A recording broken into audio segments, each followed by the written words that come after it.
أعوذ بالله من الشيطان الرجيم. بسم الله الرحمن الرحيم.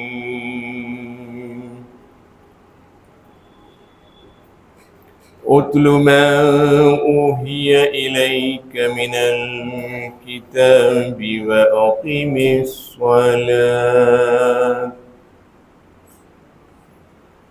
إن الصلاة تنهى عن الفحشاء والمنكر ولذكر الله أكبر والله يعلم ما تصنعون.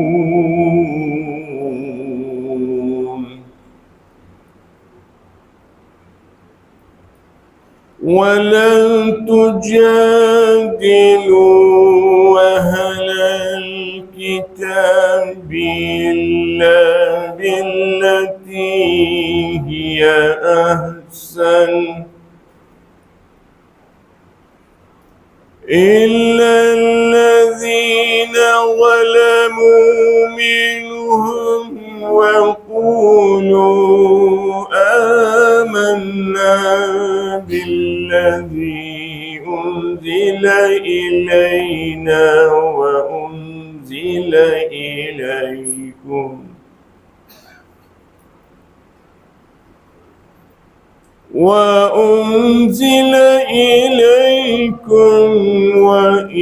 وإلهنا وإلهكم واحد ونحن له مسلمون. وكذلك أنزلنا إليك الكتاب فالذين آتيناهم الكتاب يؤمنون به ومن هؤلاء من يؤمن به ومن يجحد بآياتنا إلا الكافرون. وما كنت تتلو من قبله من كتاب ولن تخطه بيمينك إذا لارتاب المبطلون.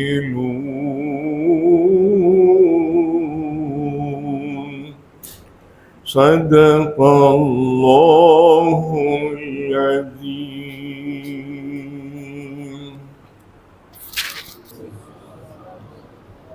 الحمد لله وحده والصلاة والسلام على من لا نبي بعده أما بعد فأعوذ بالله من الشيطان الرجيم بسم الله الرحمن الرحيم. أتل ما أوحي إليك من الكتاب وأقم الصلاة إن الصلاة تنهى عن الفحشاء والمنكر ولذكر الله أكبر والله يعلم ما تصنعون إلى آخر الآية. صدق الله العلي العظيم وصدق رسوله النبي الكريم ونحن على ذلك من الشاهدين والشاكرين. اللهم ألهمنا رشدنا وأعذنا من شرور أنفسنا. اللهم وفقنا لما تحب وترضى من القول والفعل والنية. رب اشرح لي صدري ويسر لي أمري واحلل عقدة من لساني يفقهوا قولي. آمین یا رب العالمین۔ محترم حضرات، معزز سامعین، ملی بھائیوں، بزرگوں اور دوستوں، میری ماؤں اور بہنوں، پیارے بچوں، 21واں پارہ سورہ عنکبوت، پارے کا پہلا رکوع شروع ہو رہا ہے اور سورت کا یہ 5واں رکوع ہے۔ اس رکوع میں 7 آیتیں ہیں۔ آج کی گفتگو کا عنوان یہی 7 آیتیں ہیں۔ پہلی آیت میں اللہ نے حکم دیا ہے تلاوت کرو، اتلو۔ اتلو یہ امر ہے۔ ما اوحیا، جو وحی کی گئی، الیکا، آپ کی طرف، من الکتاب یعنی قرآن۔ کتاب سے مراد قرآن ہے۔ قرآن میں سے جو وحی کی گئی ہے آپ اس کی تلاوت کیجیے۔ یہ حکم نبی کے توسط سے پوری امت کے لیے ہے، اور یہی مضمون سورہ کہف میں بھی آیا ہے، اتل ما اوحی، جو وحی کی گئی ہے اس کی تلاوت کیجیے۔ تلاوت کے معنی الفاظ آگے آگے اور پڑھنے والا اس کے پیچھے پیچھے۔ تلاوت کے معنی الفاظ آگے آگے اور پڑھنے والا اس کے پیچھے پیچھے، اس کو تلاوت اسی لیے کہتے ہیں۔ اور اسی معنی میں آیا ہے وَالشَّمْسِ وَضُحَاهَا وَالْقَمَرِ إِذَا تَلَاهَا، یہ تلاہا اسی معنی میں آیا ہے، سورج آگے آگے، چاند اس کے پیچھے پیچھے۔ تو تلاوت کے معنی قرآن کے لفظوں کے ساتھ چلنے والے کو تالی کہتے ہیں، قاری بھی کہتے ہیں۔ تو آپ کتنا قرآن پڑھیں گے؟ کتنا پڑھنے کا حکم دیا گیا ہے؟ جب تک اکتاہٹ نہ ہو، جب تک بیزارگی نہ ہو، جب تک آپ اس میں لذت محسوس کرتے ہیں تب تک آپ کو پڑھتے رہنا ہے۔ اکتاہٹ ہو جائے تو اس کو بند کرنا ہے۔ تلاوت کے بہت سے فائدے ہیں، پوری ایک کتاب آئی ہے، اس کا نام ہے تلاوت کے فائدے۔ آپ تک نہیں پہنچی ہے تو اس کو آپ حاصل کر لیجئے۔ تلاوت کے فائدے، مستقل کتاب ہے۔ تلاوت کرنے والے کی بینائی بہت اچھی رہتی ہے، آخری عمر تک بینائی اچھی رہتی ہے۔ قرآن کے الفاظ کو دیکھ کر پڑھنے کا یہ فائدہ ہے۔ زبانی پڑھنا بھی فائدہ ہے، لیکن زبانی پڑھنے میں اور اس کے مقابل میں دیکھ کر پڑھنے میں زیادہ فائدہ ہے، کیونکہ اس میں آنکھیں بھی مصروف ہیں، آپ کے ہاتھ بھی مصروف ہیں، آپ کی زبان بھی مصروف ہے۔ جتنے اعضاء زیادہ انوالو ہوں گے اتنا زیادہ وہ کام اہم ہوگا۔ تو آپ کو تلاوت کرنا ہے۔ تلاوت کرنے کا مقصد کیا ہے؟ اللہ کی رضا۔ تلاوت کرنے سے فائدہ کیا ہوگا؟ دل میں جو زنگ ہے دور ہو جائے گا، چاہے وہ زنگ کفر کا ہو، شرک کا ہو، دنیا داری کا ہو، بہت زیادہ دنیا میں گھسنے کا ہو، دل میں جو بھی زنگ ہے مزکہ ہو جائے گا۔ اور یہ خود اللہ کے نبی سے ثابت ہے۔ آپ نے فرمایا ہے ہر برتن کی صفائی کا ایک سیقل ہوتا ہے، اور دلوں کی صفائی کا سیقل اللہ کی یاد ہے، ذکر اللہ ہے، اور ذکر اللہ میں افضل الذکر تلاوت القرآن ہے۔ اس لیے قرآن کی تلاوت سے آپ کے دل کا زنگ دور ہوگا۔ اگر کوئی چاہتا ہے اللہ سے قریب ہونا چاہتا ہے تو اللہ کی کتاب سے زیادہ مفید کوئی اور چیز نہیں ہے۔ جو اس کتاب کے علاوہ سے ہدایت چاہے گا، اس کتاب کے بغیر ہدایت چاہے گا، اس کے لیے گمراہی رکھی ہے۔ وَمَن طَلَبَ الْهُدَى بِغَيْرِهِ أَضَلَّهُ اللَّهُ، اللہ اسے گمراہ کرے گا۔ اس کتاب کے ذریعے ہدایت ملے گی۔ تو تلاوت پہلا لفظ ہے۔ تلاوت کے اندر درجات ہیں۔ ایک تو ذکر ہے، تلاوت ذکر ہے، قرآن کریم پڑھنا ذکر ہے۔ جب آپ اس کو سمجھنے لگیں گے تو درجہ بڑھے گا۔ پہلے آپ لفظوں کو پڑھ رہے ہیں، اور یہ بات کئی دفعہ آ چکی ہے کہ قرآن لفظ اور معنی کے مجموعے کا نام ہے۔ لفظ اور معنی کے مجموعے کا نام قرآن ہے۔ جہاں جہاں تعریف آئی ہے قرآن کی، تعریف کیا ہے؟ قرآن کسے کہتے ہیں؟ ہاں ہوا کتاب اللہ المنزل علی نبی من انبیائی اللفظ النظم والمعنی جميعا، اللہ کی کتاب ہے جو نبیوں میں سے ایک پر نازل ہوئی ہے، جو لفظ اور معنی کے مجموعے کا نام ہے۔ اگر اسی واسطے آپ الحمدللہ کو بعد میں پڑھو، الرحمن کو پہلے پڑھ دو، نماز نہیں ہوتی۔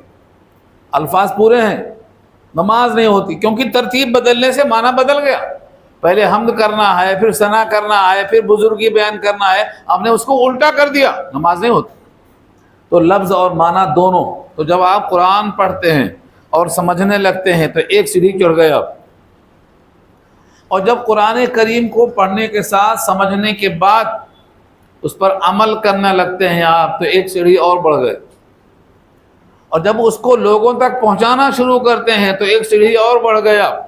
جتنا زیادہ انہماک کے ساتھ آپ تلاوت کریں گے، اس کے تقاضے جب آپ پورے کریں گے، تقاضے میں آئے گا، گھر میں مت بیٹھو، کنویں کی طرح مت بیٹھو، بادل کی طرح برسو جا کے، تو تقاضا پورا کرنے کو آپ گھر سے باہر نکلیں گے۔ تو جتنی تلاوت میں انہماک ہوگا اتنے آپ کے مشاغل میں انہماک آئے گا۔ تو پہلا درجہ ہے اتلو، تلاوت کیجئے۔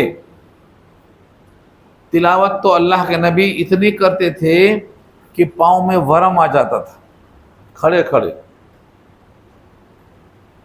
اور اللہ تعالیٰ نے سورہ طٰہٰ میں بڑے واضح انداز میں کہا، طٰہٰ ما انزلنا علیک القرآن لتشقی، طٰہٰ ہم نے یہ قرآن اس واسطے نازل نہیں کیا کہ آپ مشقت میں پڑ جائیں، الا تذکرۃ لمن یخشی، تذکرہ ہے ڈرنے والوں کے لیے۔ آپ اتنا قرآن پڑھیے، نماز میں اتنا کھڑے ہوئیے جو مشقت کے بغیر ہو، لطف کے ساتھ ہو۔ سب سے زیادہ اللہ اس آواز پہ توجہ دیتے ہیں جو نبی کی آواز ہو قرآن کے ساتھ، نبی کی آواز قرآن کے ساتھ، اس پر اللہ کی توجہ سب سے زیادہ ہوتی ہے، اور اسی لیے اللہ کے نبی قرآن کو رات میں کھڑے کھڑے پڑھتے تھے، کبھی پوری رات پڑھتے تھے۔ پہلے وہی حکم تھا نا، یا ایھا المزمل قم اللیل، اے مزمل ساری رات کھڑے رہو، الا قلیلا مگر تھوڑا سا۔ تھوڑا سے مراد کیا ہے؟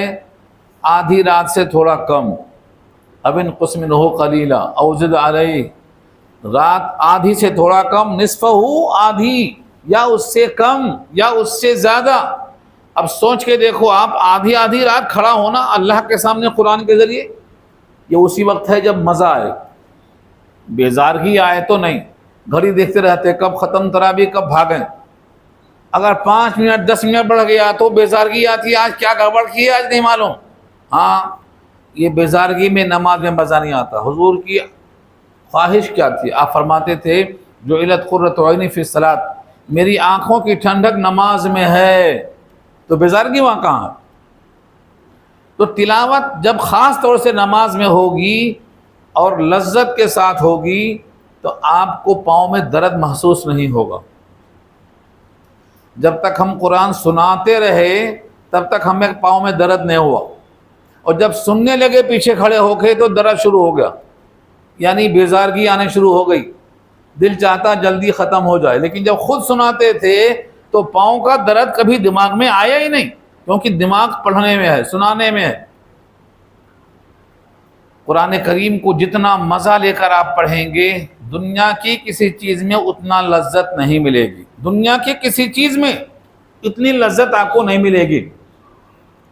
مگر ہمیں وہ جملہ بولنا پڑتا، ہائے کم وقت تو نے پی ہی نہیں، تم نے یہ شراب نہیں پی ہے۔ جب یہ کوئی صحابی بیان کرتے ہیں تو آپ کو حیرت ہوگی کہ ایسا بھی ہوتا کیا۔ ایک واقعہ لکھا ہے، بڑا اہم واقعہ، بخاری میں ہے، حدیث ہے۔ میں واقعہ کیوں کہہ رہا ہوں؟ کیونکہ واقعے کے انداز میں لکھا ہے بخاری میں۔ وہ صحابی اپنی آپ بیتی بیان کر رہے ہیں، ایک جنگ سے لوٹ کے آ رہے تھے، رات کا آخری حصہ جس کو تعریس کہتے ہیں، عرسہ۔ جب مسافر رات میں تھک جاتا ہے اور کہیں پڑاؤ ڈالتا ہے سونے کے لیے تو اس کو تعریس کہتے ہیں۔ اس حدیث کو تلاش کریں گے تو کہاں ملے گی؟ تعریس۔ لیلۃ التعریس، رات کے آخری وقت میں پڑاؤ ڈالنے کا واقعہ۔ اب سب لوگ تھکے ہوئے ہیں، اگر سب لوگ سو جائیں گے تو دشمن حملہ کر دے گا، تو کیا پروگرام بنایا گیا کہ سب لوگ نہیں سو سکتے، 2 آدمی نگرانی کریں، باقی سب لوگ سو جائیں، تو 2 آدمی کی مشقت میں باقی کو راحت مل جائے گی۔ اس طرح سے 2 صحابی کا نام آیا، باقی سب سو گئے۔ اب یہ دونوں مل کے مشورہ کرتے ہیں، دونوں اگر جگتے رہیں گے تو دونوں تھک جائیں گے، آدھا آدھا بانٹ لیں، آدھا وقت تم جاگو آدھا وقت ہم جاگیں گے۔ اس طرح دونوں نے تقسیم کر لیا، پھر ایک سو گیا، آدھا تقسیم کیا، جس کا نمبر جگنے کا آیا وہ جگ رہا ہے، سونے کا نمبر سو گیا، اب ایک بچا۔ اس نے کہا میں اکیلے کیا کروں، جگنا تو ہے، چلو 2 رکعت نماز پڑھ لیتا ہوں۔ 2 رکعت نماز کے لیے کھڑا ہوا اور سورہ یوسف شروع کر دیا۔ سورہ یوسف 12 رکوع ہے، پڑھنا شروع کیا۔ ادھر دشمن نے دیکھا کہ سب لوگ سو رہے ہیں، ایک کھمبا دکھائی دے رہا ہے، پتہ نہیں کھمبا ہے کہ آدمی ہے، چلو ماریں گے تیر دیکھیں گے۔ اس نے نشانہ لگایا، کھمبا ہلنے کا نام نہیں لے رہا ہے، دوسرا تیر، تیسرا تیر، تیر پہ تیر کھائے جا رہا ہے اور خون سے لبریز ہو چکا ہے، مگر نماز نہیں توڑ رہا ہے۔ قصہ نہیں ہے، بخاری کی حدیث ہے، کتاب الجہاد میں دیکھیے، آپ غزوے کے بیان میں دیکھیے، تعریس رات کے گزرنے کے بیان میں دیکھیے، مسافر جب رات میں پڑاؤ ڈالتا ہے، جب ان کو احساس ہوا کہ تیر پہ تیر کھا رہا ہوں، ایسا نہ ہو مر جاؤں اور ذمہ داری میں فرق پڑ جائے، میرے مر جانے سے قافلے والوں کی جان خطرے میں پڑ جائے، اس خطرے کی وجہ سے اس نے نماز کو توڑ دیا اور ساتھی کو جگایا، اور ساتھی نے یہ حال دیکھ کر کے قافلے والوں کو جگایا۔ اس نے کہا تم پہلے کیوں نہیں جگائے؟ کہا نماز سورہ یوسف پڑھ رہا تھا، کیا مزہ آ رہا تھا، اگر یہ اندیشہ نہ ہوتا کہ ذمہ داری میں فرق آ جائے گا تو میں نماز توڑتا ہی نہیں، جان چلی جاتی تب بھی۔ یہ تلاوت بتا رہا ہوں آپ کو، تلاوت کا فائدہ نہیں، تلاوت کی لذت بتا رہا ہوں۔ جب یہ امتی کو اتنا مزہ آ رہا ہے تو نبی کو کتنا مزہ آتا ہوگا۔ اور آپ کو اندازہ نہیں ہے، جن کو قرآن سمجھ میں آتا ہے، جب وہ قرآن پڑھتے ہیں تو لگتا ہے ہم اللہ سے باتیں کر رہے ہیں۔ اللہ سے باتیں کرنا ہے تو قرآن پڑھو، اور نبی سے باتیں کرنا ہے تو حدیث رسول پڑھو۔ اب یہاں ایک بحث آتی ہے، خون پر خون، تیر کی وجہ سے خون نکلتا رہا، وضو ٹوٹا کی رہا؟ ہاں، یہ بحث وہاں آئے گی، خون کے نکلنے سے وضو ٹوٹتا کہ نہیں ٹوٹتا؟ ہمارے پاس ٹوٹ جاتا ہے، شوافے کہتے ہیں نہیں ٹوٹتا، کیونکہ وہ خون فوارے کی طرح باہر نکل گیا، جسم پہ اترا ہی نہیں۔ یہ سب بحثیں ہیں، لمبی بحث ہے۔ ہمارے پاس سیدھا سیدھا جواب یہ ہے کہ اس پر حضور کی تصدیق موجود نہیں ہے کہ ان کی نماز ٹوٹی کہ نہیں ٹوٹی، کوئی تصدیق نہیں۔ ان کو مزہ آیا، انہوں پڑھتے چلے گئے، وضو ٹوٹا کہ نہیں ٹوٹا، نماز ہوئی کہ نہیں ہوئی، یہ بحث لمبی ہے، یہ فقہ کی بحث آئے گی۔ ہمیں صرف بتانا یہ ہے کہ نماز میں یا ایسے ہی جب آپ قرآن سمجھ کے پڑھیں گے تو مزہ ایسا آئے گا، اور بے سمجھے پڑھیں گے تو پھر وہاں وہاں کرتے رہیں گے آپ۔ ہاں، مرثیہ کی طرح، مرثیہ معلوم ہے، جب کوئی مر جاتا ہے تو کچھ اشعار پڑھتے ہیں، ان میں اس کی اچھائیاں برائیاں ملا جلا کے ہوتی ہیں، اس کو مرثیہ کہتے ہیں۔ سعدی نے گلستہ میں لکھا ہے، ایسا قرآن اگر پڑھو گے جیسے مرثیہ پڑھا جاتا ہے تو مسلمانوں کی رونق چلی جائے گی۔ قرآن کو اس کی شان کے ساتھ پڑھو۔ قرآن کے لفظی معنی ہے قرآن، یعنی پڑھ شان سے، قر معنی پڑھ اور آن کے معنی شان کے آتے ہیں۔ شان، قرآن پڑھنے والا شان سے پڑھتا ہے، اس کی شان بڑھ جاتی ہے۔ اس کے لیے گھوڑا بھی دیکھتا ہے، فرشتوں کو دیکھتا ہے۔ جب آپ قرآن پڑھتے ہیں تو فرشتے آتے ہیں اور گھوڑا بھی دیکھتا ہے، گھوڑا دیکھتا ہے فرشتوں کو، آپ نہیں دیکھتے۔ تو آپ تلاوت کے فائدے، ایک کتاب ہے، ہو سکتا ہے آئندہ آپ کو پہنچ جائے، اور ہے تو پڑھ لیجئے۔ تلاوت کے بے حساب فائدے ہیں، آپ کی نگاہیں، آپ کا دماغ، آپ کا اللہ سے تعلق سب روشن ہو جائے گا۔ آپ تلاوت کیجئے اور کوشش کیجئے کہ سمجھ کے تلاوت کیجئے۔ کتنا فائدہ ہے معلوم؟ ابن ماجہ کی روایت ہے، کتاب العلم کے اندر. ابن ماجہ صحاح ستہ میں سے ایک ہے، اس میں علم کا بیان ہے. اس میں لکھا ہے کہ اگر آپ نے ایک آیت سمجھ کے پڑھا تو 100 رکعت سے بہتر ہے. 100 رکعت میں سورہ فاتحہ بھی کم سے کم پڑھیں گے تو 700 آیتیں ہوئیں، اور ضم سورہ بھی کر لیں گے اگر، اور کم سے کم 3 آیتیں پڑھیں گے تو 10 آیتیں تو ہو گئیں. تو 1000 آیتیں پڑھنا نماز میں، اس کے مقابل میں ایک آیت سمجھ کے پڑھنا بہتر ہے. نبی کا فرمان ہے، ابن ماجہ کی حدیث ہے. اور اسی میں لکھا ہے، اسی حدیث کے اگلے جملے میں، اگر آپ نے پورا ایک باب پڑھ لیا، پورا ایک باب پڑھ لیا، جیسے نماز کا بیان ہے اس میں وضو کا باب ہے، غسل کا باب ہے، ایک چیپٹر میں کئی حصے ہوتے ہیں، ان کو باب کہا جاتا ہے. اگر آپ نے علم کا ایک باب پڑھ لیا تو 1000 رکعتوں سے افضل ہے، 1000 رکعتوں سے افضل ہے. آپ اندازہ کیجئے کہ سمجھ کر پڑھنے کا فائدہ کتنا اونچا، کیونکہ سمجھ کر پڑھنے سے ثواب بھی ملے گا، ہدایت بھی ملے گی. اللہ کس سے راضی ہوتا، کس سے ناراض ہوتا، یہ بھی آپ کو معلوم ہوگا. یعنی آپ کو جنت کی طرف جانے کا راستہ ہموار ہو جائے گا. تو آپ تلاوت کیجئے، یہ پہلا حکم ہے. اتلو، تلاوت کیجئے، ما اوحیا، جو وحی کی گئی، الیکا، آپ کی طرف، من الکتاب، کتاب میں سے. یہ من جو ہے من بیانیہ ہے، یعنی کتاب. اور اگر من تویزیہ ہے تو ظاہر ہے پوری کتاب ایک دم کہاں پڑھیں گے آپ، کتاب میں سے ہی پڑھیں گے. 1 رکوع، 2 رکوع، 4 رکوع، 1 سورہ، 2 سورہ، 10 سورہ، تو کتاب میں سے ہی پڑھیں گے. اس کو من تبعیضیہ کہتے ہیں. اور دوسرا حکم ہے وَأَقِمِ الصَّلَاةَ، اور نماز قائم کیجیے. نماز کچھ ارکان کا مجموعہ ہے. اندر 7 ہیں جن کو ارکان کہتے ہیں، اور باہر 7 ہیں جن کو شرائط کہتے ہیں. ان کے مجموعے کا نام نماز ہے. اس میں 14 واجبات ہیں، 77 سنتیں ہیں. اس کو آپ جب سمجھ کر پڑھیں گے تو نماز کو قائم کرنا کہا جائے گا. اقیم الصلاۃ، نماز کی پابندی کیجئے، نماز کو قائم کیجئے، نماز کو قائم کیجئے. نماز کیا کرتی ہے؟ اللہ کو یاد دلاتی ہے. نماز پڑھنے کا سب سے بڑا فائدہ ہے جو اللہ نے خود کہا ہے، اقیم الصلاۃ لذکری. اقیم الصلاۃ لذکری، نماز قائم کرو میری یاد آنے کے لیے.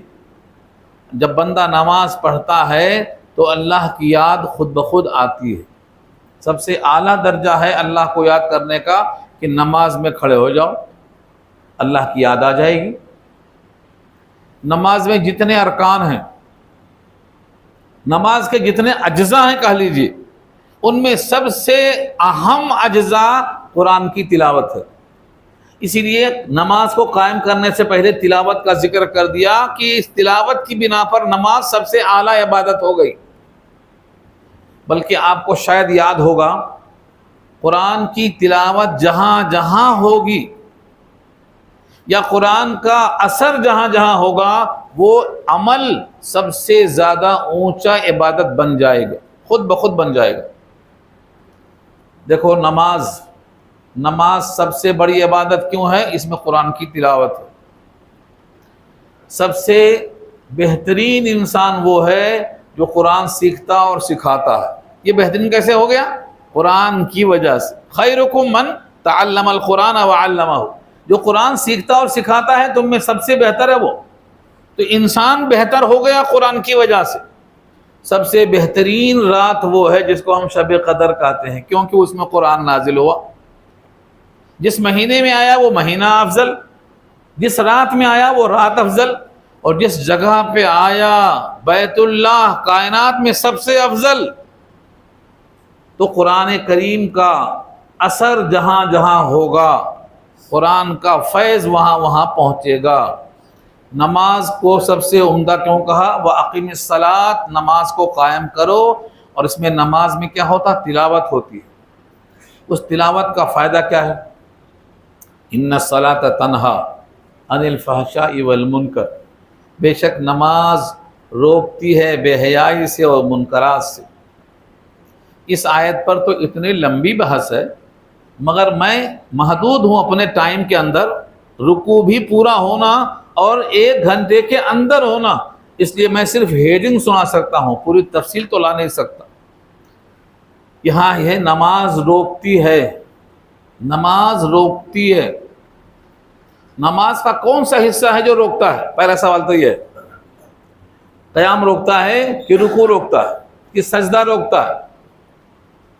یہاں شارحین نے لکھا ہے اس پوری نماز میں کوئی چیز اگر روکنے والی ہے تو تلاوت قرآن ہے۔ رکوع تو جھکنے کا نام ہے، سجدہ 8 ہڈیوں کے زمین پر رکھنے کا نام ہے، قیام تو کھڑے ہونے کا نام ہے، اس میں روکنے والی کیا چیز ہے؟ اس میں جب قرآن پڑھا جاتا ہے اس قرآن میں اللہ کی نصیحتیں ہوتی ہیں، اس سے انسان رکتا ہے برائی سے۔ تو نماز میں یہ تاثیر قرآن کی وجہ سے آئی، قرآن کی وجہ سے آئی۔ تو پہلے سوال کا جواب یہ ہے، بے شک نماز روکتی ہے، بے شک نماز روکتی ہے بے حیائی سے۔ نماز روکتی ہے یعنی نماز میں جو قرآن ہے وہ روکتا ہے۔ پھر اس کو صلاۃ کیوں کہا؟ اس کو قرآن کہہ دیا ہوتا، اس کو قرات کہہ دیا ہوتا، اس کو تلاوت کہہ دیا ہوتا، صلاۃ کیوں کہا؟ کبھی کبھی صلاۃ قراءت پر بولا جاتا ہے اور نبی نے خود استعمال کیا۔ سورہ فاتحہ کی تفسیر میں آپ نے دیکھا ہوگا اللہ کے نبی نے فرمایا، حدیث قدسی ہے، حدیث قدسی ہے یعنی اللہ بندوں سے فرماتا ہے، قسمت الصلاۃ بینی و بین عبدی نصفین ولعبدی ما سأل، یہ حدیث قدسی کا لاتی ہے، میں نے تقسیم کر دیا ہے نماز کو بندے اور میرے درمیان آدھا آدھا۔ اور جب تقسیم شروع ہوئی تو سورہ فاتحہ سے ہو رہی ہے، اس میں رکوع سجدے کا تلاوت کا کوئی ذکر نہیں آ رہا ہے، صرف سورہ فاتحہ کا ذکر آ رہا ہے۔ اب یہ حدیث سنی لو آپ، کیونکہ بہت لوگ نئے ہیں بیچارے، کبھی کبھی آ جاتے ہیں اتفاق سے۔ سورہ فاتحہ کے تفسیر میں یہ حدیث میں بیان کر چکا ہوں، سرسری سن لیجئے۔ یہاں کیوں سنا رہا ہوں؟ الصلاۃ سورہ فاتحہ کا نام ہے، سورہ فاتحہ کو رسول اللہ نے کیا کہا؟ الصلاۃ، قسمت الصلاۃ، میں نے تقسیم کیا صلاۃ کو یعنی سورہ فاتحہ کو، بینی و بین عبدی نصفین، میرے اور بندے کے درمیان آدھا آدھا۔ فَإِذَا قَالَ الْعَبْدُ، جب بندہ کہتا ہے الحمدللہ رب العالمین، تو جواب آتا ہے حمدنی عبدی، حمدنی عبدی، میرے بندے نے میری حمد بیان کی۔ جب بندہ کہتا ہے الرحمن الرحیم تو آواز آتی ہے اسنا علی عبدی، میرے بندے نے ثنا بیان کر دی۔ بندہ کہتا ہے مالک یوم الدین تو آواز آتی ہے مجدنی عبدی، میرے بندے نے میری بزرگی بیان کی۔ اور جب بندہ کہتا ہے ایاک نعبد و ایاک نستعین تو آواز آتی ہے ھذا بینی و بین عبدی نصفین ولعبدی ما سأل، یہ ہے آدھا آدھا، میرے لیے آدھا، بندے کے لیے آدھا، اور دے دیا میں نے جو بندے نے مانگا۔ آدھا کہاں ہے؟ ایاک نعبد، بندے کا وعدہ ہے، ایاک نستعین یہ اللہ سے بندے کا وعدہ ہے۔ اہدنا الصراط المستقیم صراط الذین انعمت علیہم غیر المغضوب علیہم ولا الضالین، یہاں تک پورا سن کر اللہ فرماتے ہیں ھذا لعبدی، یہ میرے بندے کا ہے، ولعبدی ما سأل، اور دے دیا میں نے بندے کو جو مانگا اس نے۔ تو سورہ فاتحہ کو کیا کہا؟ صلاۃ کہا۔ وہی صلاۃ یہاں ہے کہ صلاۃ روکتی ہے بے حیائی سے، یعنی سورہ فاتحہ روکتی ہے اور ضم سورہ روکتی ہے، کیونکہ اس میں نصیحت ہے، جو قیام میں پڑھا گیا ہے اس میں نصیحت ہے۔ تو پوری نماز بن جاتی ہے جب تلاوت ہوتی ہے، ورنہ تو پھر یہ نماز ایسے ہی ہو جاتی ہے، منہ پہ ماری جاتی ہے۔ بندہ جب نماز میں غافل ہوتا ہے، تلاوت میں سمجھے بغیر پڑھتا ہے یا جموائی لے کے کھا رہتا ہے، تو نماز بھی کہتی ہے تم نے مجھے بھی شرمسار کر دیا ہے۔ ہاں، جو میں سر بسجدہ ہوا کبھی تو زمین سے آنے لگی صدا، تیرا دل تو ہے صنم آشنا، تجھے کیا ملے گا نماز میں؟ اور زمین کہتی ہے تم نے مجھ کو بھی خراب کر دیا، سجدہ ریائی سے، سجدہ ریاکاری سے تم نے مجھے بھی خراب کر دیا، تم مرا خراب کر دی بس سجدہ ریائی، ریاکاری والا سجدہ کر کے تم نے مجھے بھی خراب کر دیا۔ زمین سے یہ آواز آتی ہے۔ تو پوری نماز میں اصل چیز ہے تلاوت، جب سمجھ کر پڑھی جائے تو وہ انسان کو روکتی ہے بے حیائی سے۔ اب آج دیکھتے ہیں آپ، نماز بھی ہو رہی ہے، وہ بھی ہو رہا ہے، نماز بھی جاری، یہ بھی جاری۔ اور یہ آج کوئی نئی بات نہیں ہے، حضور کے زمانے میں انصاری صحابی تھے، انصاری، ایک صحابی نے کہا وہ تو آپ کے پیچھے نماز بھی پڑھتے ہیں اور پھر بے حیائی بھی کرتے ہیں، باز نہیں آتے۔ حضور نے کہا ان قریب اس کی نماز اس کو بے حیائی سے روک دے گی، ان قریب اس کی نماز اس کو بے حیائی سے روک دے گی۔ نماز پڑھنے کے بعد، نماز اگر سمجھ کے پڑھتا ہے تو یہ احساس ہوتا ہے ہم اللہ کے سامنے کھڑے ہیں، اللہ ہمیں دیکھ رہا ہے، اور یہ دیکھ رہا ہے کہ ٹریننگ دن میں 5 دفعہ ہوتی ہے تو ہر کام میں یاد آتا ہے مجھے اللہ دیکھ رہا ہے۔ اور یہی حکم ہے، نماز ایسی پڑھو جیسے تم اللہ کو دیکھ رہے ہو۔ اگر یہ خیال نہیں ہو سکتا، اتنا یقین کر لو کہ تمہیں وہ ضرور دیکھ رہا ہے، تم نہ دیکھو نہ صحیح، وہ تمہیں ضرور دیکھتا ہے۔ حدیث جبریل ایک حدیث کا نام ہے، اس میں یہ پوائنٹ بہت اہم ہے۔ احسان کسے کہتے ہیں؟ تو کہا ان تعبد اللہ کأنک تراہ فإن لم تکن تراہ فإنہ یراک، تم ایسی بندگی کرو گویا اللہ کو دیکھتے ہو، اگر تم نہیں دیکھ سکتے ہو تو یقین کرو کہ وہ تمہیں ضرور دیکھ رہا ہے۔ یہ 5 وقت کی جب ٹریننگ ہوگی تو ہر دنیا کے کام میں خیال آئے گا مجھے اللہ دیکھ رہا ہے، اور یہ دیکھ رہا ہے کا خیال نمازوں سے پیدا ہوگا تو انسان کی نماز بے حیائی سے روک دے گی۔ ایک لفظ اور ہے دیکھیے، تنہا، تنہا، بے شک نماز کی تلاوت جس کو صلاۃ کہا ہے وہ روکتی ہے بے حیائی سے۔ ایک ہے روکتی ہے، ایک ہے روک دیتی ہے، فرق سمجھ میں آ رہا ہے؟ تنہا کے معنی روکتی ہے، روک دیتی ہے ترجمہ نہیں ہو سکتا۔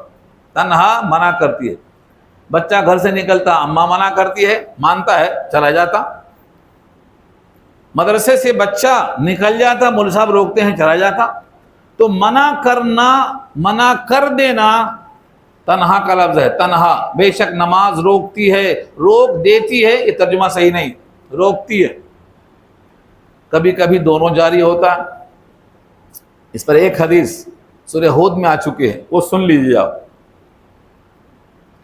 سورہ ہود کی آخری آیت میں ایک واقعہ ہے، ان الحسنات یذہبن السیئات، برائیوں کو نیکیاں لے جاتی ہیں، بے شک نیکیاں برائیوں کو ختم کر دیتی ہیں، ذالک ذکریٰ للذاکرین۔ اس آیت پر ایک واقعہ لکھا ہے، ایک صحابی کا ذکر ہے، کھجور بیچ رہے تھے، ابو الیسر ایسا کچھ نام لکھا ہے، کھجور بیچ رہے تھے، خاتون کھجور کے واسطے آئیں، انہوں نے کہا کہ یہ کھجور جو باہر ہے یہ دھول سے ذرا خراب ہے، اندر اچھی کھجوریں ہیں۔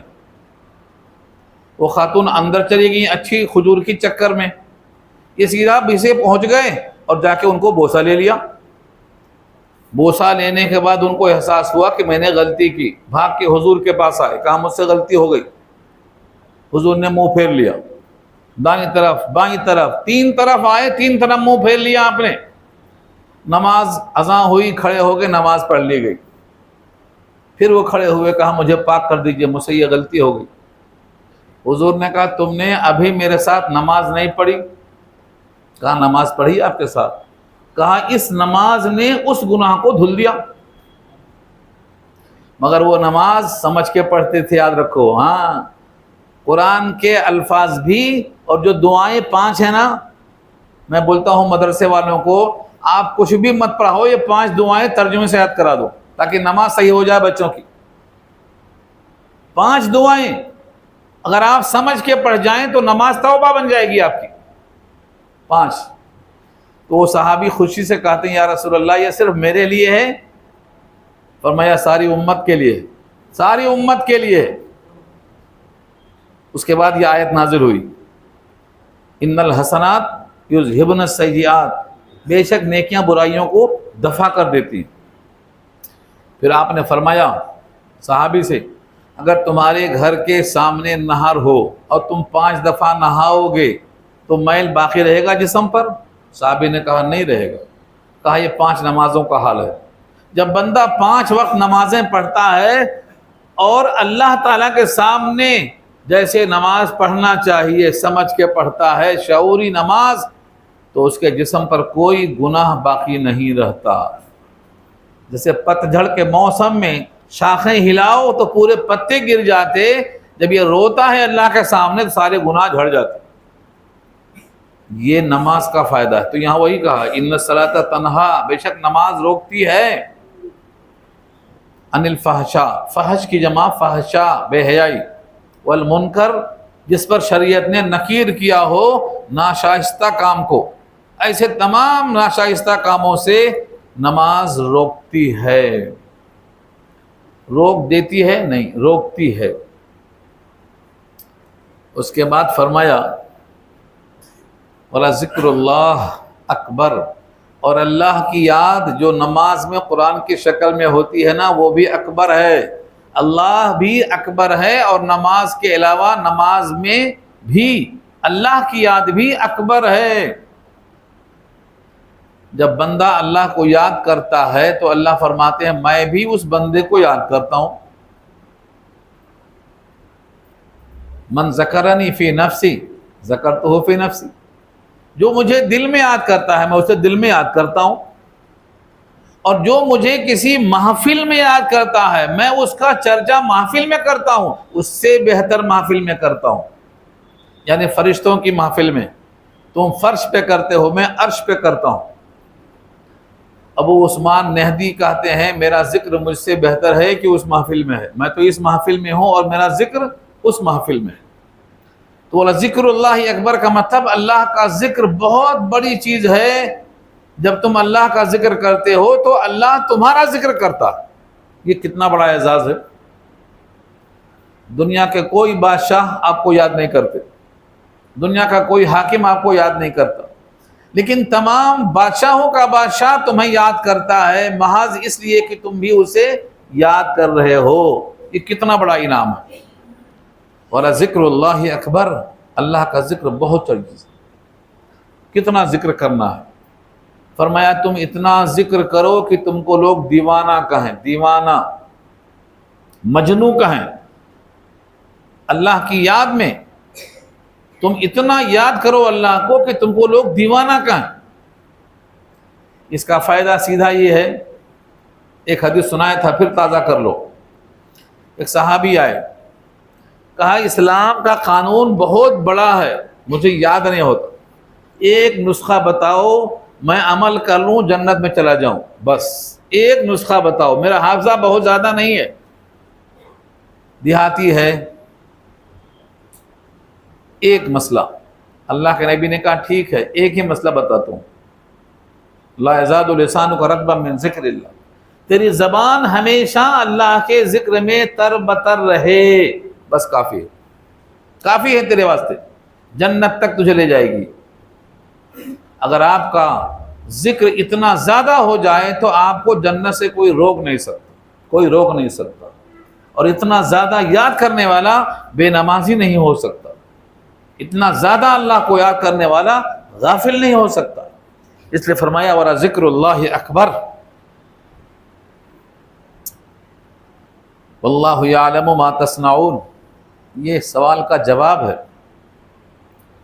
ابو عثمان نہدی کہتے ہیں جب میرا گھوڑا بدکتا ہے مجھے بٹھنے نہیں دیتا، تو میں سوچتا ہوں میں کچھ غلطی کیا، میں نے کچھ غلطی کی، اپنے بڑے کی شان میں کچھ غلطی کی ہے، اس لیے میرے سے چھوٹا میرا گھوڑا میری بات نہیں مان رہا۔ یہاں اشارہ اسی کی طرف ہے، اللہ جانتا ہے جو تم کرتے ہو، اس لیے جو کرتے ہو اسے کوئی نہیں جانتا، یہ سوچنا نہیں میں جانتا ہوں، اب جو بولنا ہے بولو۔ فائل آپ کے سامنے رکھیے، آج کل لوگ فائل کھول دیتے ہیں، فائل کھولتے ہیں تو منہ بند ہو جاتا، اللہ فرماتے ہیں تمہاری فائل میرے پاس کھلی ہے، اب جو بولنا ہے بولو۔ واللہ یعلم ما تصنعون، تم جو کرتے ہو اللہ کو معلوم ہے، تم اللہ سے چھپا نہیں سکتے ہو، رات کا اندھیرا ہو اللہ کے علم سے غائب نہیں ہے، ہر چیز اللہ کے علم ہے، اور تم اللہ سے کوئی بات چھپانے پر قادر نہیں ہو۔ اس کے لیے صرف ایک آیت آپ پڑھ لیجئے گا، سورہ نجم پارہ 27 کی آیت ہے یہ۔ اللہ فرماتے ہیں جب تم زمین کے ذروں میں تھے نا، کس مٹی سے گیہوں بنا اور کس گیہوں سے روٹی بنی اور کس گیہوں سے روٹی سے تمہارا خون بنا اور کس خون کے قطرے سے منی کا قطرہ بنا، یہ سب ہم جانتے ہیں، تمہیں کیا معلوم ہے؟ تمہیں کیا معلوم ہے؟ وَأَعْلَمُ بِكُمْ إِذْ أَنْشَأَكُمْ مِنَ الْأَرْضِ وَإِذْ أَنْتُمْ أَجِنَّةٌ فِي بُطُونِ أُمَّهَاتِكُمْ فَلَا تُزَكُّوا أَنفُسَكُمْ هُوَ أَعْلَمُ بِمَنِ اتَّقَى۔ بِمَنِ اتَّقَى، متقی کو وہ جانتا ہے، لہذا تم اللہ کے سامنے فرضی بزرگ نہیں بن سکتے، اصلی بزرگ بننا پڑے گا۔ وَأَعْلَمُ بِكُمْ، وہ تم کو جانتا ہے۔ تو اس تفصیل کی کئی آیتیں قرآن میں موجود ہیں۔ یہاں خلاصہ کیا ہے؟ تم کو اللہ جانتا ہے، تم جو کرتے ہو اللہ جانتا ہے، اب جو بولنا ہے بولو۔ آپ یہی کہیں گے کہ مجھ سے غلطی ہوئی، مجھ سے یہ غلطی ہوئی، ہاں اللہ اس سے بہت خوش ہوتا ہے۔ جب کوئی بندہ اللہ سے توبہ کرتا ہے تو اللہ کا محبوب بنتا ہے۔ یہ میں نہیں کہتا ہوں، اللہ کا محبوب خود بیان کرتا ہے، التائب حبیب الرحمن، توبہ کرنے والا رحمان کا حبیب ہے۔ التائب من الذنب کمن لا ذنب لہ، گناہوں سے توبہ کرنے والا ایسا صاف ہوتا ہے گیا اس نے گناہ کیا ہی نہیں ہے۔ ماں کے پیٹ سے جیسے پیدا ہوتا ہے بچہ ایسا ہو جاتا ہے۔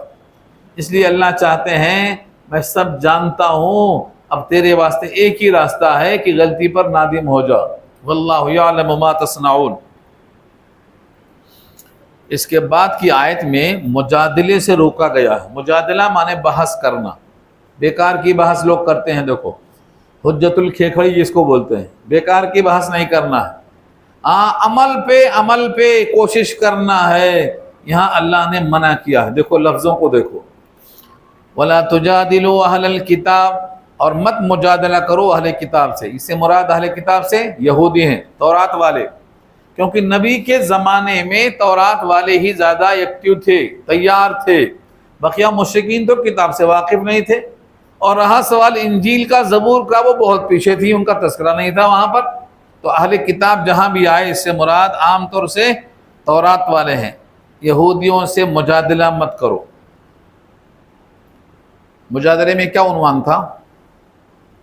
اہل کتاب کا مجادلہ، نجران کا وفد آیا تھا اس کا مجادلہ، جہاں مباہلہ ہوا تھا، سورہ آل عمران میں آ چکا ہے، مباہلہ جہاں ہوا تھا۔ تو مجادلہ کے معنی بحث کرنا۔ وَلَا تُجَادِلُوا، اہل کتاب سے تم بحث مت کرو، إِلَّا بِالَّتِي هِيَ أَحْسَنُ، مگر وہ طریقہ جو احسن ہے، مباحثے کا وہ طریقہ جو احسن ہے۔ وہ کون سا طریقہ ہے جس کو احسن کہا اللہ نے؟ گفتگو کرنے کے 3 طریقے بتایا اللہ نے۔ سورہ نحل پارہ 14 کے آخری رکوع میں یہ بحث کیا اللہ نے۔ وَلَا تُجَادِلُوا أَهْلَ الْكِتَابِ إِلَّا بِالَّتِي هِيَ أَحْسَنُ، یہ جملہ وہاں بھی ہے۔ فرمایا وہاں پر اگر تمہیں اللہ کے سامنے بلانا ہے، ادعو الی سبیل ربک بالحکمت والموعظۃ الحسنۃ وجادلہم باللتی ہی احسن، وہاں بھی لفظ احسن استعمال ہوا ہے۔ یعنی عوام 3 قسم کے ہوتے ہیں، عوام 3 قسم کے ہوتے ہیں، تو ان کو دعوت دیجئے سادگی کے ساتھ، ادعو الی سبیل ربک بالحکمت والموعظۃ الحسنہ۔ حکمت سے مراد کیا ہے؟ ایک مناسب طریقے سے دعوت دیجئے، دانش مندی کے طریقے سے، ان کے فہم کے مطابق بات کرتے ہوئے، یہ حکمت ہے، دانائی ہے، عقل مندی ہے، تہ کی باتیں ہیں۔ اور اگر ضرورت پڑ جائے تو ان کو نصیحت کیجئے، والموعظۃ الحسنہ، عمدہ نصیحت۔ اور تیسری قسم وہ ہے جو بحث کرنے والے ہوتے ہیں، تو ان سے کہا وجادلہم باللتی ہی احسن، ان سے مجادلہ کیجئے۔ اور مجادلہ میں اگر بات نہیں بنتی ہے تو مباہلہ بھی کر سکتے ہیں آپ، مباہلہ کرنے کا حکم دیا گیا ہے۔ مباہلہ کے معنی تم ہو سچے کہ ہم آؤ دونوں مل کر دعا کرتے ہیں اللہ سے، جو سچ ہے اس کو فتح دے دے، اور جو سچا نہیں ہے اس پر خدا کی لعنت برسا دے، فیصلہ کر لے گی۔ آ جاؤ مباہلہ کر لیں گے اس کو۔ یہاں کہا ہے اہل کتاب سے مجادلہ مت کرو مگر احسن طریقے سے۔ الا الذین ظلموا منہم، مگر جو لوگ اس میں سے ظلم کرنے والے ہیں۔ ظالم کو کون ہے؟ ظلموا منہم، ان میں سے جنہوں نے ظلم کیا، یعنی انہوں نے شرک کیا یا انہوں نے اللہ کے شان میں حق تلفی کی ہے۔ ان کی بحث کیا ہوتی تھی؟ تمہارا نبی پر پرانا ہے، قدیم ہے، یا میرا نبی؟ تمہاری کتاب پہلے آئی، میری کتاب پہلے آئی، کون سچ ہے کون حق ہے؟ یہ بحث آتی ہے۔ یہاں ایک بات یاد رکھ لو جو بہت اہم ہے، ان تمام سوالوں کا جواب مل جائے گا آپ کو۔ حضرت عمر ابن خطاب رضی اللہ تعالیٰ عنہ تورات پڑھ کر حضور کو سنا رہے تھے۔ کتاب پڑھنے والا کتاب میں دیکھتا ہے، چہرہ کہاں دیکھتا ہے؟ حضور کے چہرے پر ناگواری تھی، عمر ابن خطاب تورات پڑھ رہے ہیں۔ تھوڑی دیر میں آپ کا چہرہ سرخ ہو گیا، جیسے کسی نے سرخ انار نچوڑ دیا۔ حضرت ابوبکر صدیق بازو بیٹھے ہوئے ہیں، انہوں نے حضور کا چہرہ پڑھ لیا۔ یہ کتاب پڑھ رہے ہیں، وہ چہرہ پڑھ رہے ہیں، اور جب دیکھا کہ غصہ بہت زیادہ آ گیا حضور کو، تو اپنے ایک ہاتھ سے ان کے ہاتھ میں ایسا مارا جس کو بولتے ہیں ٹھینگا مارنا، اور کہا وہی حق یا عمر، تو پھر افسوس ہے عمر، وہی حق یا عمر۔ جب ہاتھ کا ٹھونگا لگا، یہ جملہ سنا تو ان کو احساس ہوا، نبی کا چہرہ دیکھا تو فوراً سمجھ گئے، کچھ بولنا نہیں پڑا، چہرہ پڑھ لیا انہوں نے بھی، اور چہرے پہ غصے کے آثار دیکھا تو کہنے لگے رضیت باللہ ربا وبالاسلام دینا وبمحمد نبی و رسولا، میں راضی ہوں اللہ سے رب ہونے کے اعتبار سے، اور اسلام پر راضی ہوں دین کے اعتبار سے، اور محمد پہ راضی ہوں نبیوں و رسولہ، نبی اور رسول ہونے کے اعتبار سے۔ اور یہ 3 بار نہیں کہا، 4 بار نہیں کہا، اتنی بار اس کو دہرایا کہ نبی کا غصہ ٹھنڈا ہو گیا، یعنی جس سے غصہ آیا تھا اسی کو ان جملوں سے غصہ اتارنے کا علاج کر دیا۔ جب غصہ ختم ہو گیا تو کہا عمر تم میرے سامنے تورات پڑھتے ہو، اللہ کی قسم جس کے قبض میں میری جان ہے، اگر وہ صاحب تورات بھی زندہ ہوتے، یعنی موسیٰ بھی زندہ ہوتے جو صاحب تورات ہیں، تو میری اتباع کے بغیر ان کو بھی چارہ کار نہیں تھا، کیونکہ یہ زمانہ میرا ہے اور قیامت تک کے لیے۔ اسی واسطے یہاں کہا گیا ہے جو لوگ ظالم ہیں ان سے اگر بحث کرنا پڑا تو آپ یوں کہہ دو، کیوں کہہ دو؟ وَقُولُوا آمَنَّا بِالَّذِي أُنزِلَ إِلَيْنَا وَأُنزِلَ إِلَيْكُمْ، اور کہہ دو ہم ایمان لائے اس پر جو نازل کیا گیا ہماری طرف اور جو نازل کیا گیا تمہاری طرف، یعنی ہر کتاب کو ہم مانتے ہیں، لیکن ہر کتاب کا زمانہ محدود ہے سوائے قرآن کے، قرآن کا زمانہ قیامت تک کے لیے۔ وَإِلَٰهُنَا وَإِلَٰهُكُمْ وَاحِدٌ، اور ہمارا معبود اور تمہارا معبود ایک ہی ہے۔ دنیا والے لڑ رہے ہیں، سب معبود کے واسطے لڑتے ہیں، لیکن سب کا معبود ایک ہی معبود ہے، یہ کسی کو پتہ ہی نہیں ہے۔ کیوں پتہ نہیں ہے؟ وہ قصہ لکھا ہے، پتہ نہیں صحیح ہے کہ غلط ہے۔ ہاتھی اندھوں نے پکڑا، کہا ہاتھی کیسا ہوتا ہے؟ تو جس کے ہاتھ میں سونڈ آیا وہ بولتا ہے سونڈ پرنالے کی طرح ہوتا ہے، ہاتھی پرنالے کی طرح ہوتا ہے۔ جس کے ہاتھ میں دم آئی وہ بولتا ہے ہاتھی دم کی طرح ہوتا ہے، اور جس کے ہاتھ میں پیر آیا وہ کہتا ہے ہاتھی کھمبے کی طرح ہوتا ہے، مگر سب اندھے ہیں۔ اگر واقعی آنکھ کھول کر دیکھنا ہے تو معبود کیسا ہوتا ہے؟ معبود سب کو پیدا کرتا ہے، پیدا ہوتا نہیں ہے۔ معبود سب کو کھلاتا ہے، کھاتا نہیں ہے۔ اور جو معبود ہے اس کے سامنے سب محتاج ہوتے ہیں، وہ کسی کا محتاج نہیں ہوتا۔ هو الاول والآخر والظاہر والباطن۔ تو اگر آپ کو معبود ایک ہے تو سب ایک ہی کو ماننا چاہیے۔ سب الگ الگ کیوں ہیں؟ کیونکہ کسی کو معبود کا پتہ ہی نہیں ہے۔ وہ پتہ دینے کے لیے قرآن نازل کیا ہے، تو قرآن پڑھنے کی توفیق نہیں ہو رہی ہے۔ ہمارا معبود اور تمہارا معبود ایک ہے۔ وَنَحْنُ لَهُ مُسْلِمُونَ، اور ہم سب اس کے لیے حکم بردار ہیں۔ یہ مسلمانوں کو حکم دیا جا رہا ہے، کسی مذہب کا انکار نہیں کرنا ہے، ہمارا معبود تمہارا معبود ایک ہے، ہم اسی کے حکم بردار ہیں، بس الجھانے کا حکم نہیں دیا گیا۔ دیکھو، اور دنیا میں واحد مسلمان ہی ہے جو ہر مذہب کی کتاب کو مانتے ہیں۔ کیسا مانتے ہیں؟ یہودی موسیٰ کو مانتے ہیں، محمد صلی اللہ علیہ وسلم کا انکار کرتے ہیں۔ عیسائی حضرت عیسیٰ کو مانتے ہیں، محمد کا انکار کرتے ہیں۔ ہمارے واسطے کیا لفظ آیا ہے؟ جتنے نبی آئے ہم سب کو مانتے ہیں، ایک نبی کا انکار ہم نہیں کرتے ہیں۔ لا نفرق بین احد من رسلہ، لا نفرق بین احد من رسلہ، رسولوں کے درمیان ہم تفریق نہیں کرتے، ہم سب کو مانتے۔ سب حق پر تھے اپنے اپنے زمانے میں، لیکن اب ان کا زمانہ ختم ہو گیا، اب قرآن کے ذریعے سے ان کو منسوخ کر دیا گیا، ہم کو یہ سبق سکھایا گیا۔ تو دنیا میں ہم ہیں جو ہر مذہب کو مانتے ہیں، لیکن کوئی دوسرا ہمارے مذہب کو اگر مان لے تو اس کی دنیا بن جائے گی اور آخرت بھی بن جائے گی۔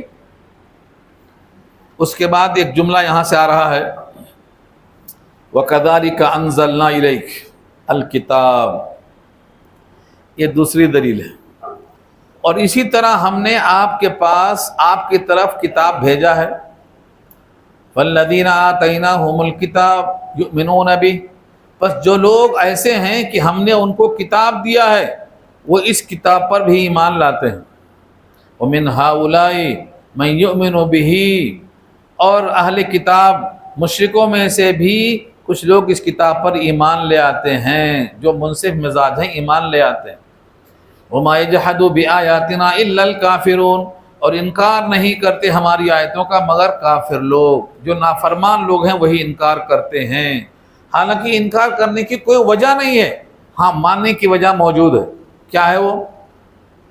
اگلی آیت بڑی اہم ہے، وَمَا كُنْتَ تَتْلُو مِن قَبْلِهِ مِن کتاب، آپ اس قرآن سے پہلے کوئی کتاب نہیں پڑھتے تھے، کوئی کتاب، کیونکہ ہم امی ہیں، ہمارے نبی بھی امی ہیں۔ هُوَ الَّذِي بَعَثَ فِي الْأُمِّيِّينَ رَسُولًا مِّنْهُمْ، اللہ نے امیین میں یہ رسول بھیجا، انہی میں سے، یعنی امی رسول ہیں اور امی امتی بھی ہیں۔ امت کے درمیان اللہ نے بھیجا، امی ہونا نبی کا اعزاز ہے۔ اس آیت کو سمجھ گئے تو معلوم ہو جائے گا امی ہونا اعزاز کیسے ہے۔ فرمایا کہ آپ اس کتاب سے پہلے کوئی کتاب تلاوت نہیں کرتے تھے، کوئی کتاب تلاوت نہیں کرتے تھے۔ وَمَا كُنْتَ تَتْلُو مِن قَبْلِهِ مِن کتاب، اس سے پہلے یعنی قرآن سے پہلے کوئی کتاب آپ تلاوت نہیں کرتے تھے۔ وَلَا تَخُطُّهُ بِيَمِينِكَ، اور اپنے داہنے ہاتھ سے کوئی خط نہیں لکھتے تھے۔ تَخُطُّهُ، خط کھینچنا، لکیر مارنا، بِيَمِينِكَ، داہنے ہاتھ سے کیوں کہا؟ کیونکہ عام طور سے داہنے ہاتھ سے ہی لکھا جاتا ہے، کچھ لوگ ہوتے ہیں جو بائیں ہاتھ سے بھی لکھتے ہیں مگر وہ بہت کم ہوتے ہیں۔ داہنے ہاتھ سے لکھنا ایک مرتبہ ہے، اس کو داہنے ہاتھ کو شرف حاصل ہے۔ اگر داہنے ہاتھ سے آپ لکھتے ہوتے تو کیا ہوتا؟ اذن، تب تو لرتاب المبتلون، مبتلون کے معنی شبہہ نکالنے والے، اسلام کو باطل قرار دینے والے شک میں پڑ جاتے۔ کوئی کتاب پڑھے ہوتے تو اس کتاب میں سے لکھنا آتا ہوتا تو کہیں سے لکھ کے لے آتے۔ چنانچہ بہت سے لوگ کہتے تھے آپ کو ایک آدمی املا کرواتا تھا اور آپ اس کو لکھتے تھے۔ اگر لکھنا آتا ہوتا تو یہ الزام صحیح ہو جاتا، آپ لکھتے نہیں۔ جب آپ نے لکھنا پڑھنا سیکھا ہی نہیں ہے، امی ہیں، تو پھر ایسا کلام جاری کہاں سے ہوا؟ یہ بہت بڑا اعزاز ہے۔ امی ہونے کے باوجود ساری کائنات کے پڑھے لکھے انسانوں کو آپ نے پیچھے کر دیا۔ یتیمے کی نا کردہ، قرآن درست، کتب خانہ چند، ملت بشست، ایسا یتیم جس نے کتاب پڑھائی نہیں، تمام ملت کے کتب خانوں کو دھو دیا۔ یعنی دنیا کے لوگ پڑھتے پڑھتے تھک جائیں گے، آپ کے علوم کے معارف تک نہیں پہنچ پائیں گے۔ انسان کتنا ہی کوشش کر لے، کتنا ہی کوشش کر لے، نبی کے علم و عرفان تک نہیں پہنچ سکتا۔ یہ نہ پڑھنے کی وجہ سے ہے۔ اگر آپ پڑھے ہوئے ہوتے تو کیا ہوتا؟ لوگ کہتے فلانے نے سکھایا ہے، فلانے نے۔ اور ایک واقعہ ہے قرآن میں، سورہ حامیم السجدہ پارہ 24 میں ایک انسان کی طرف اشارہ تھا کہ فلاں آدمی کے پاس حضور زیادہ بیٹھتے تھے، اس نے آپ کو املا کروایا ہے، ڈکٹیٹ کروایا ہے، اور وہ پرانی کتابوں کا ماہر تھا۔ اللہ نے اس کا جواب وہی دے دیا ہے، لسان الذی یلحدون الیہ اعجمی وھذا لسان عربی مبین۔ اشارہ لوگوں کا جس کی طرف ہے وہ تو عجمی ہے، یہ تو قرآن صاف صاف عربی ہے، ایک عجمی عربی کو لکھوا ہی نہیں سکتا ہے۔ الزام کا جواب دے دیا وہیں پر۔ اور یہ جو ہے کہ داہنے ہاتھ سے آپ نہیں لکھتے ہیں، آپ کو لکھنا پڑھنا دنیا میں نہیں سیکھا، کسی کے آپ شاگرد نہیں ہیں، آپ کو اللہ نے سکھایا۔ الرحمن علم القرآن، رحمان نے آپ کو سکھایا ہے۔ اگر دنیا میں آپ سیکھتے تو کوئی نہ کوئی آپ کا استاد ہوتا۔ یہ اللہ کو پسند نہیں ہے کہ میرے محبوب کسی اور کا شاگرد ہو۔ میرا براہ راست جو محبوب ہے اس کو میں نے سکھایا ہے، اس کے دل میں القاء کیا ہے۔ زندگی میں ایک بار آپ نے قلم پکڑا ہے، ہاں یہ واقعہ سنا چکا ہوں میں، سورہ فتح کی تفسیر میں پھر آئے گا۔ خلاصہ اس کا یہ ہے، جب معاہدہ لکھا جا رہا تھا صلح حدیبیہ کا، تو آپ نے لکھا تھا یہ فیصلہ ہو گیا، لکھو ھذا ما قضا محمد رسول اللہ، یہ فیصلہ ہے محمد رسول اللہ کا۔ انہوں نے کہا ہم رسول اللہ نہیں مانتے آپ کو، تبھی تو جھگڑا ہے، ہم محمد ابن عبداللہ جانتے ہیں، محمد رسول اللہ نہیں مانتے ہم، اسے کاٹ دو، رسول اللہ کو کاٹ دو، محمد ابن عبداللہ لکھو۔ حضور نے کہا بات تو ان کی صحیح ہے۔ قلم کس کے ہاتھ میں تھا؟ حضرت علی کرم اللہ وجہ۔ ان سے حضور نے کہا رسول اللہ کو کاٹ دو۔ انہوں نے کہا میں اپنے ہاتھ سے رسول اللہ کو کاٹ دوں، یہ کیسے ہو سکتا ہے؟ حکم کے باوجود عدم مانے ہیں، کہیں کہیں حکم کے باوجود عدم مانے ہوتا ہے۔ صدیق اکبر سے بھی حضور نے کہا تھا مصلی پہ کھڑے رہو، پیچھے مت ہٹو، مصلی پر کھڑے رہو، پیچھے مت ہٹو۔ پیچھے ہٹ گئے۔ بعد میں حضور نے پوچھا، کہا ابو قحافہ کی مجال کے سامنے کھڑا رہے حضور کے، یہ کیسے ہو سکتا ہے؟ تو ادب الگ چیز ہے، ادب والا ہی انسان آگے بڑھ سکتا ہے۔ حضور نے ان کو دعا دی، آئندہ ایسا نہیں کرنا۔ حضور رکوع میں ہیں، راستے میں دیکھا تو حضور رکوع میں ہیں، وضو خانے سے جھک گئے، وضو کر کے وضو خانے سے جھک کے آئے، چلتے چلتے سب میں کھڑے ہو گئے۔ حضور پیچھے بھی دیکھتے تھے، آگے بھی دیکھتے تھے، نبوت کا نور تھا۔ کہا صدیق تم نے ایسا کیوں کیا؟ کہا میری مجال کی آپ رکوع میں ہو، میں کھڑا رہوں؟ تو حضور نے صحابہ کو تربیت دی ہے، ادب یہ ہوتا ہے۔ حضرت علی نے کہا میں رسول اللہ کو نہیں کر سکتا، میری مجال نہیں ہے، میں تو اس کو مانتا ہوں، یہی سچ ہے، رسول اللہ ہی سچ ہے۔ اور رسول اللہ کا لفظ ابن عبداللہ کے مقابل میں اونچا ہے۔ ابن عبداللہ تو بہت ہیں، رسول اللہ کہاں بہت ہیں؟ اس موقع پر حضور نے ان کے ہاتھ سے قلم لے لیا، کہا بتاؤ کہاں ہے؟ کہا یہاں ہے۔ آپ نے اسے کاٹ دیا۔ کاٹنا بخاری میں ثابت ہے، حدیبیہ کے بیان میں سورہ فتح کی تفسیر میں ملے گا آپ کو، کاٹنا ثابت ہے۔ لیکن وہاں حضور نے خود لکھا یا نہیں لکھا یہ اختلاف ہے۔ اگر لکھ دیا ہے تو بطور معجزے کے لکھا ہے آپ نے، ورنہ کسی سے لکھوایا ہے، لیکن کاٹنا آپ کے ہاتھوں سے ثابت ہے۔ یہاں جو کہا گیا ہے اپنے داہنے ہاتھ سے آپ خط نہیں کھینچتے ہیں، یہ ایک واقعہ اس کے خلاف نہیں ہے، یہ بطور معجزہ کے، ورنہ زندگی میں کبھی آپ نے لکھا نہیں۔ ضرورت پڑتی تھی تو کہا تم لکھ دو، ابو بکر تم لکھ دو۔ جیسے ہجرت کے موقع پر گھوڑے کے پاؤں دھس گئے تھے سراقہ ابن جاشم کے، اس نے کہا مجھے یقین ہو گیا آپ نبی ہیں، اب میری جان خطرے میں ہے، مجھے امان لکھ دو۔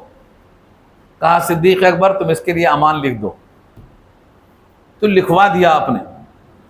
اللہ کے نبی کا اعزاز یہ ہے کہ آپ نہیں لکھتے تھے، مگر آپ کے سینے میں جو علم تھا ساری کائنات کا علم اس سے پیچھے ہے۔ اسی واسطے کہا گیا ہے خدا کے بعد آپ ہی بزرگ ہیں، بس اتنا ہی معلوم ہے، عبادت خدا بزرگ تو ہی قصہ مختصر، لا يمكن الثناء كما كان حقه، آپ کی تعریف کما حق ممکن نہیں، بس خدا کے بعد آپ ہی ہیں یہ معلوم۔ تو اگر داہنے ہاتھ سے آپ لکھتے ہوتے تو شک کرنے والوں کے شک میں اور اضافہ ہوتا۔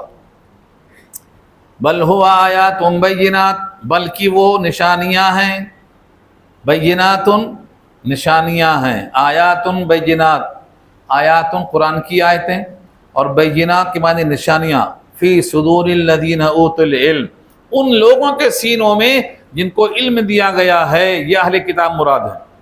وما یجحد بآیاتنا الا الظالمون، اور انکار نہیں کرتے ہماری آیتوں کا مگر ظالم لوگ۔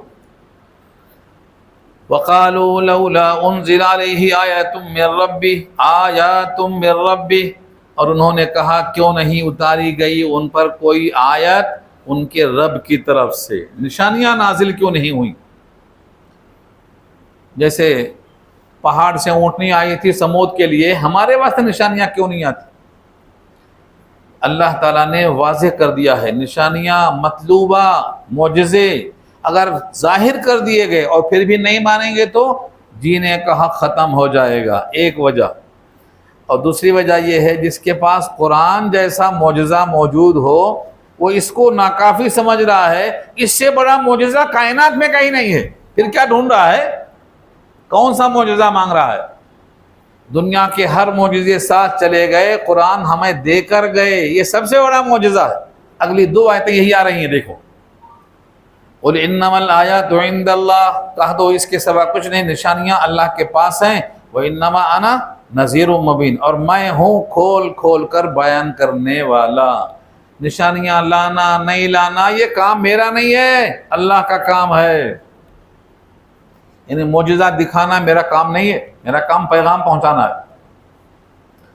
یہی جملہ حضرت نوح نے کہا تھا، یاتیکم بہ اللہ انشاء، سورہ ہود میں کہا تھا اللہ لائے گا چاہے گا تو اس کا کام ہے، وہ میرا کام پیغام پہنچانا ہے۔ اور اگر تمہیں واقعی معجزہ اس لیے ہونا ہے کہ نبوت کی دلیل چاہیے، اولم یکفہم، تمہیں یہ کافی نہیں ہے؟ اولم یکفہم، کیا ان کے واسطے یہ کافی نہیں ہے؟ انا انزلنا علیک الکتاب، کہ بے شک ہم نے آپ پر کتاب نازل کی ہے، یتلا علیہم، اور یہ کتاب ان پر پڑھی جاتی ہے۔ اور پورا قرآن میں کتنی نصیحتیں ہیں؟ اللہ تعالیٰ نے اس کتاب میں کفر کی مثال دی ہے، والذین کفروا اعمالهم کسراب، جو لوگ کفر کرتے ہیں ان کے اعمال ریگستان میں چمکتے ہوئے ریت کی طرح ہے، چمک رہا ہے، اچھے کام دکھائی دے رہا ہے۔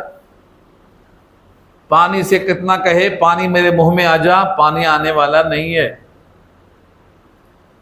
تو کافروں کی مثالیں دی ہیں، پہلے پارے سے لے کر آخر پارے تک اتنی مثالیں ہیں کہ ایک پوری کتاب بن چکی ہے، اس کا نام ہے امثال القرآن، قرآن کی مثالیں، پوری کتاب 300 صفحے کی کتاب بن چکی ہے۔